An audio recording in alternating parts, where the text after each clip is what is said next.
Nous avons un petit square près de l'église, enfin square c'est le mot parce que c'est un carré parfait.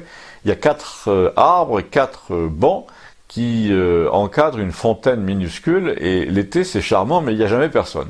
Et un soir que j'étais assis avec mon chien dans un coin de ce lieu silencieux, un monsieur d'une 50aine d'années est venu s'asseoir en face de moi, enfin, légèrement décalé parce qu'il y avait la fontaine entre nous, et il m'a parlé de mon chien d'abord, c'est toujours une excellente entrée en matière, avant de me dire que c'était dommage que cette petite place ne soit pas fréquentée et qu'il y avait une perte totale de la vie sociale. Il faisait dans les 25-30 degrés, il n'y avait pas un nuage dans le ciel, pas une voiture, et quand on entendait l'oreille, on entendait un brouhaha qui était celui des télévisions.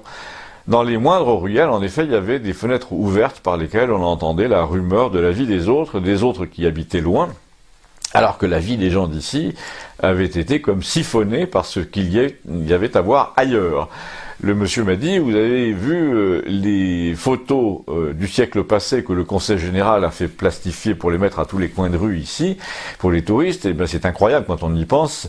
Il y a 100 ans, un 20 juillet, à cette heure-ci, il y avait 100 personnes dehors, sans parler des chiens et des chats, alors que là, on n'est que tous les deux, tous les trois avec votre chien, et c'est là qu'il a fait la comparaison avec l'Italie, et je me suis souvenu que Gustavo, notre bouquiniste d'origine génoise, chaque année à la même époque avait un couple de ses cousins qui habitaient à Nice et qui venaient, et qui étaient de Gênes aussi, et ce cousin, donc apparemment c'était lui, c'était ce monsieur qui me parlait, il se nommait Enzo, et il avait une petite agence de publicité à Nice. Il a pris vigoureusement la défense de l'Italie en disant qu'à cette heure-là, à Vérone, à Bologne, sur toutes les places les plus minuscules, eh bien les adolescents se donnaient en spectacle, et des vieux lisaient, les grands-mères papotaient, les joueurs de cartes hochaient la tête, et les enfants tournaient à bicyclette, et personne n'avait renoncé à la vie en commun pour la télévision. C'était comme ça, l'Italie c'était comme ça. Alors je lui ai fait observer quand même, puisqu'il habitait à Nice, que tout le monde n'était pas toujours ravi de voir se rassembler des gens sur les places publiques à Nice et que les riverains en avaient par-dessus la tête. Mais il m'a dit, dans les villages, les villes italiennes, la vie sociale dehors ne fait pas tellement de bruit. Elle se réduit parfois à un murmure, à une rumeur, un bourdonnement comme devant une ruche. Les gens sont là tous ensemble pour voir et pour être vus, et pas pour se faire remarquer. C'est ça la différence entre les villes et les campagnes, d'ailleurs en Italie. Tandis qu'ici, en France, à part ceux qui veulent se faire remarquer et qui sont les mêmes partout, les gens ne veulent plus voir et être vus.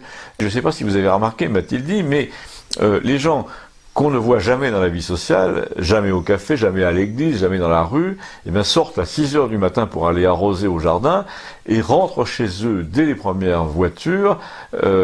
Donc il y a un refus progressif du regard d'autrui, c'est assez grave. Les gens ne veulent plus se montrer et ils ne veulent plus que les autres les voient. Je lui ai objecté que Gustave, heureusement, représentait le parti de ceux qui se montrent et que c'était un résistant, un gilet jaune. Oui, mais les gens le lui reprochent, m'a-t-il dit. Et là, j'ai jugé que c'était vrai, parce que le paradoxe, c'est que si on reprochait volontiers, en effet, à Gustave de se mêler de tout, lorsqu'il n'était pas là, eh bien tout le monde se référait à lui, se demandait ce qu'il en penserait quand il n'était pas là. Même vous, plusieurs fois par courrier, vous m'avez demandé ce qu'il en penserait. Eh bien, continuez, je vous en prie. Merci. Et abonnez-vous.